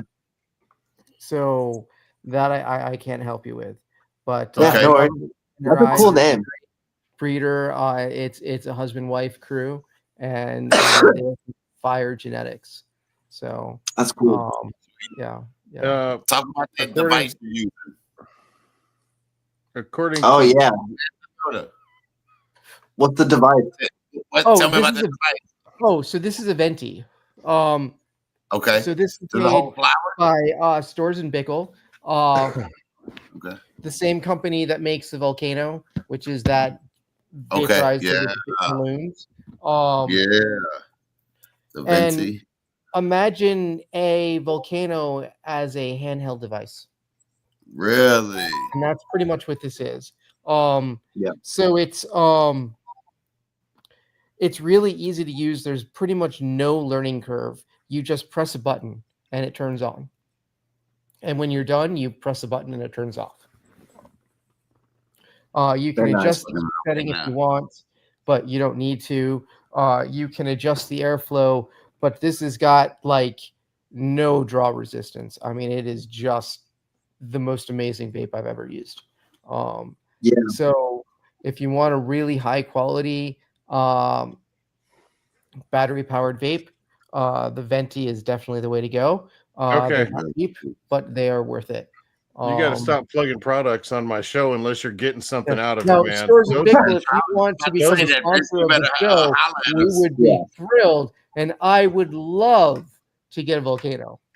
Yeah. I would love to get if anybody, wow, same. you better. Those Yeah, are the okay. highest, like as far as like getting like the terpiest hit possible. Those are the best though. If you want flavor, yeah, you know, you can precisely control the temperature, which also means if you're looking to chase certain terps, you can chase Lemolul if you know what the boiling point is. Yep. They combust at different temperatures. Yeah. So like the limonene, it's super low. Like the reason we don't often taste the lemon, like the lemons in the end product by the time we get the flowers, because it starts like there's 4 different ones, but the first one starts evaporating at like high 80s.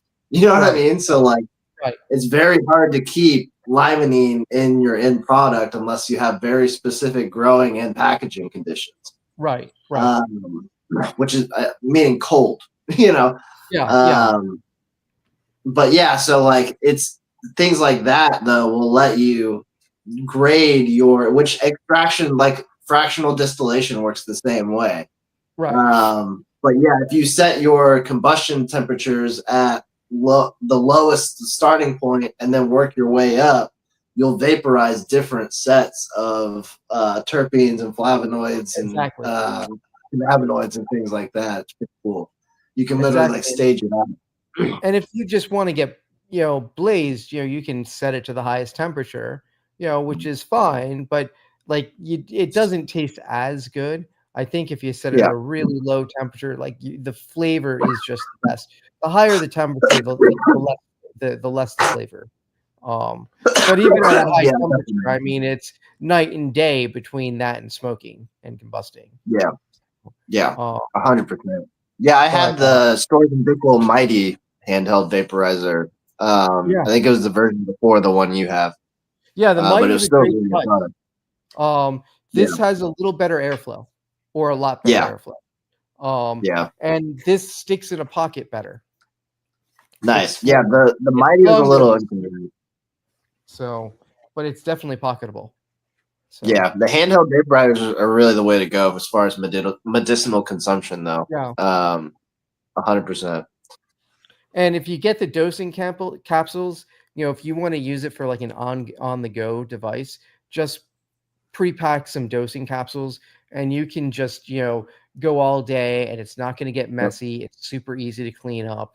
You're like, actually, you pretty much never have to clean it up. I love that thing. And if you are like hard up, you can keep all that leftover stuff, and if you save up enough of it, you can make edibles and stuff. Which really knock you out. They're super high CBN. Because I have a Source Turbo, which is a alcohol or ethanol. I just bought the water distillation one, and I use it for ethanol, and it works. I mean, I get like an 80% reclamation rate, which isn't as good as the ethanol one, but it would also only cost me like $130. So I was like, all right. Yeah. The thing that I have, I don't really care to use it that much because it takes a lot of time. You know, it takes so you gotta, you know, it's a multi-day process because you gotta filter it, you know, freeze it, filter it, freeze it, filter it again to get the fats out, and then you process it. And then you've got to babysit it for like up to 4 hours. So it'll go through the first cycle, which is 2 hours, and you need to go through a second cycle, but you may not need to go to the end. And you can definitely take it too far. You know, so you have to decide what consistency you want. Yeah. And I cooked up my Pico down to like 20% one time. So Yeah, and it's kind of like, what do you do with it after that, And I mean, I just use it for edibles because 20% is still, what is that? 200 or 2,000 milligrams per gram. You know what I mean? So yeah, exactly. Yeah, ChatGPT still can not tell you. bad. But Yeah. yeah, but yeah, exactly. So I mean, unless you're going to use it for edibles, and I don't really do edibles because I'm kind of afraid of edibles. Just got into making gummies. Yeah, because like I have to go and drive for my job, and like, I don't want to take too many and be like, whoa, I can't drive. And I do also specifically at nighttime. I take like 2 before I go to sleep, just so I can sleep really deep because I just don't see, sleep for very sleep, deep. I think that's great. But it's great, yeah. But if it's during the day, I'm gonna be like, oh, I don't feel anything. And these are I can't do it. Yeah, I can't do it during the day. I'll eat I will do bag. Yeah, I won't do anything during the day if I eat one during the day. But it's been nice being able to get into like making those because again, it's just like I started giving them to my mom because she's got super bad fibromyalgia and like weird joint issues and things like that. So she literally was waking up every 2 hours. And since I started making these gummies, now she sleeps all night. You know what I mean? Yeah. So like, it's just like circles back to just being able to help people. And I'm just making it out of my trim. You know what I mean? So like, it's easy to just throw a 1/4 pound of trim in the magic butter machine, make some extracts or some Everclear real quick, tincture, and then, freeze that, filter it, and then throw it through the ethanol reclamation thing for the FICO and then call it a day, But yeah, I just got into the Magic Butter Machine gummy machine. I don't know if you guys have seen that. It makes gummies really easy, dude. Like really easy. Really? I kind of want to get into making gummies though. Mainly because like gummy machine, right? Yeah, so I don't know if you guys have heard of this thing, but I hated making gummies. I used to tell people specifically, I will make you anything you want edibles wise, but I will not make you gummies because gummies, even not infused gummies, are just notoriously a pain in the ass to make. You have to heat it, then you have to let it bloom, then you'll have to mix it, and then you have a very short amount of time to pour it into all the molds before it turns hard on you and it won't pour anymore. You know what I mean? So it ends up being you frantically like mixing shit up and pouring shit out. And oh my God, it's getting too hard. Freaking out the whole time. Dude, this machine literally saved my ass so hard. I love it so much. So I got this magic gummy machine and they have this powder. And so you literally, it says pour 7 ounces of water in the top, then you pour the powder in the top, and then you put whatever extracts you want. So lately I've been using FICO and a little bit of infused coconut oil. Right. Just to kind of like consistency wise. Right. But literally you put that in, screw the top on, which is like a squirty nozzle for the top. And then you just put it on the base. And then you hit one button and then it mixes it, heats it, and then like lets it sit for the correct periods of time to let it bloom and everything. And then it just beeps at you when it's ready. So then you literally just take it and then turn it over, and then you're ready to start dispensing it into all the fucking molds. And then you're just ready to, and that's it. And it's super easy to clean. And it's literally like, I don't know, maybe 5 minutes of actual like physical work. And then it's just waiting like 30 minutes to pour them out. But yeah, I love the thing. So as soon as I got that, I learned how to make the FICO. And then lately I've just been making gummies for myself and my mom, and it's been fantastic. Yeah, I would like to make gummies because I like to I would give look into it. stuff away, and sometimes people don't consume flour. And and I when I say gift, I truly mean gift. Because it makes me feel good.